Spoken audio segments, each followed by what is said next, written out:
Hello everyone, আসসালামু আলাইকুম। কেমন আছো সবাই? আশা করি আল্লাহর রহমতে সবাই ভালো আছো। আমরাও আলহামদুলিল্লাহ ভালো আছি।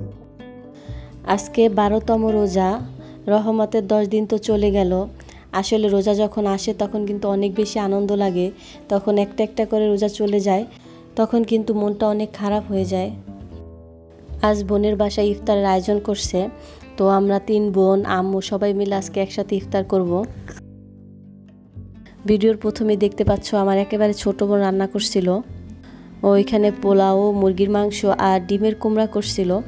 আর এখানে আমার দায়িত্ব পড়লো নারকেল দিয়ে শোল মাছ রান্না করা। এটা ওরা পারছিল না, এই জন্য আমাকেই বললো রান্না করতে। আর যে কোনো ইউনিক আইটেম মাশাআল্লাহ আমার হাতে খুব ভালো হয়, এই জন্য এই রান্নাটার দায়িত্ব আমি নিলাম। নারিকেল দিয়ে শোল মাছ কে কে খেয়েছো কমেন্ট করে জানিও।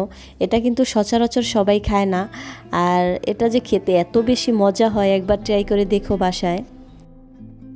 মাছের ভুনা যেভাবে তৈরি করে ঠিক এভাবেই সব ধরনের মশলা দিয়ে দেন নারিকেলটা দিয়ে দিতে হবে। আর নারিকেলটা একটু বেটে দিতে হবে, নয়তো দানা দানা লাগবে। আর নারিকেলটা যত বেশি মিহি হবে তরকারিটা তত বেশি মজা হবে। মশলাটা খুব সুন্দরভাবে কষিয়ে দেন মাছগুলো হালকা হাতে আস্তে আস্তে দিয়ে দিতে হবে। আর এটা বেশি নাড়াচাড়া করা যাবে না, তাহলে ভেঙে যেতে পারে। ওই মাঝে মাঝে 2-1 বার উল্টে দিলেই হবে, আর খুব সুন্দরভাবে সিদ্ধ হয়ে যাবে। দেখো কালারটা কত সুন্দর হয়েছে। আর এই রেসিপিটা যে এত বেশি মজা হয় একবার ট্রাই করে দেখো বাসায়। তো রান্না শেষ হতে হতে ইফতারের টাইম প্রায় হয়ে আসছে।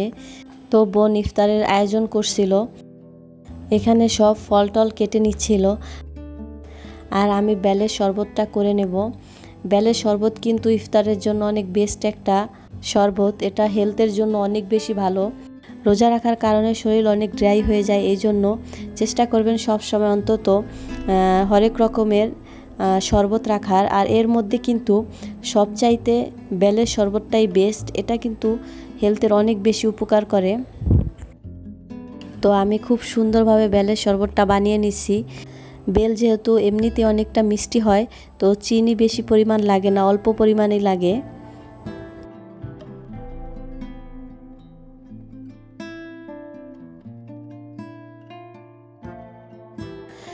বেলের শরবতটা যখন তৈরি করা হয় তখন একটু অতিরিক্ত পানি দিয়েই তৈরি করতে হয়, লিকুইড করে।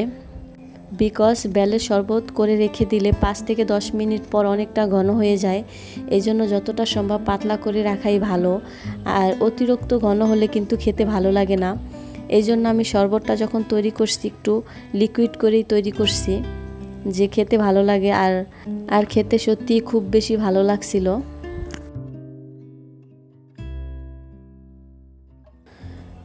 তো আজানের সময় হয়ে গেছে, তো সবাই মিলে একসাথে ইফতার সাজিয়ে বসে পড়ছি। ইফতার কিন্তু সবাই মিলে একসাথে করতে খুব বেশি ভালো লাগে। তো আমরা সবাই একসাথে সাজিয়ে বসে পড়ছি। আমার ছোট বোন কিন্তু ইফতার নিজের হাতে তৈরি করতে পারে না, ও যখন ইফতার করে সবসময় কিনেই করে। আর আমার বাসায় আমি সবসময় চেষ্টা করি ইফতারগুলো বানিয়ে দেন সবাইকে ইফতার করাতে, বা নিজেও করি।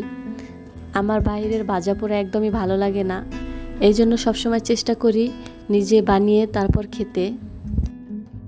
আর আমাদের পরিবারে ইফতার তৈরি করতে গেলে তো মিষ্টি লাগবেই, হয়তো জিলাপি নয়তো বুরিন্দা, এগুলো আমাদের দরকারই হয়, কারণ সবাই মুড়ির মধ্যে খুব মিষ্টি পছন্দ করে। ছোটোবেলার কথা মনে পড়ে যায় সবাই মিলে একসাথে ইফতার করলে। ছোটোবেলাও এই কাজটা আমিই করতাম, ইফতার মাখানোর দায়িত্বটা সবসময় আমারই থাকতো, আর আমি সবসময় ইফতার মাখিয়ে সবাইকে খাওয়াতাম।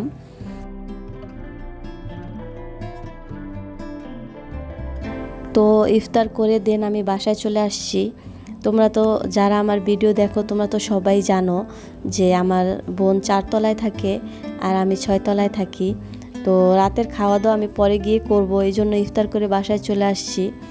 আর বাচ্চাদের জন্য আমি নাস্তা তৈরি করছি। আমার বাচ্চারা ভাজাপুরি একদমই পছন্দ করে না।